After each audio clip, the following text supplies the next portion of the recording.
Good afternoon. You ever seen anybody being led away with their hands behind their back by police, either on your favorite TV show or even in person? You ever wonder what it was that was keeping their hands behind their back? Today I'd like to discuss what these restraints are and how they're used. Restraints or handcuffs is more commonly known as in the law enforcement community. They've been around for several centuries. The first pair was basically just a simple two rings hooked together.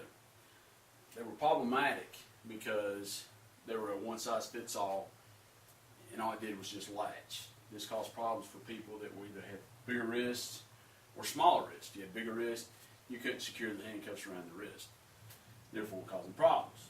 You had a smaller wristed person, you secure them in handcuffs, they could easily pry out and escape. It's another problem. So it wasn't until 1862 that these problems were somewhat rectified by a guy named W. Adams. He came in and introduced an adjustable ratchet system so you could basically size the cuff to the wrist. It wasn't a one-size-fit-all. After that, you had several other significant adjustments made to the handcuff, one by Phelps, who turned these ratchets, or actually the teeth for the ratchets, inside to the cuff to where the locking mechanism is.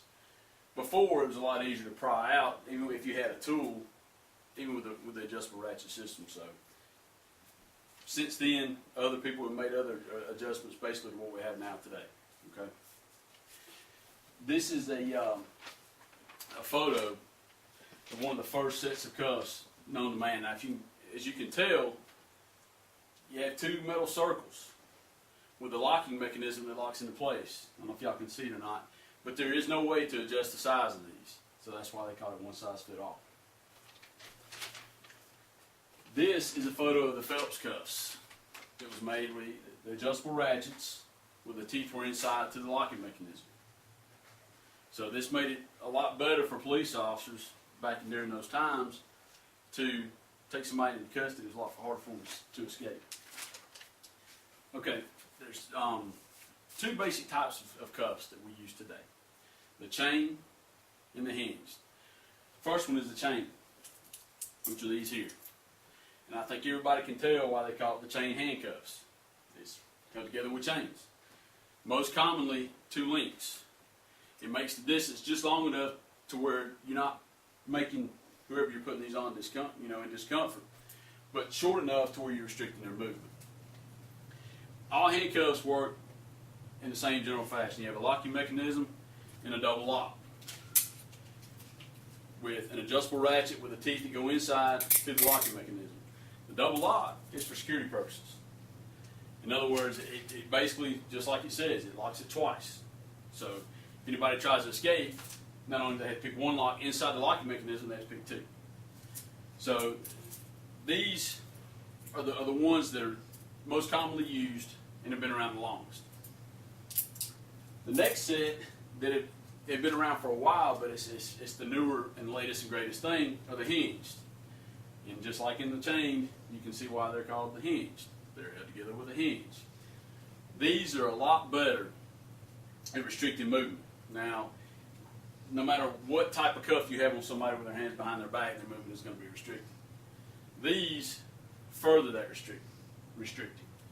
Whereas it's not just in the wrist, it's also in the elbows and also sometimes the shoulders. It makes it a lot harder for somebody to move. In these, there is no flexibility, a lot more rigid. The new sets of cuffs, as these are today, these are the asp cuffs. The chain cuffs is a lot different. The keyholes are on one side and the double lock is at one end, where you have to put them on a specific way to be able to manipulate them to get to the keyhole and to the double lock easy. With the new ones, it's on both sides.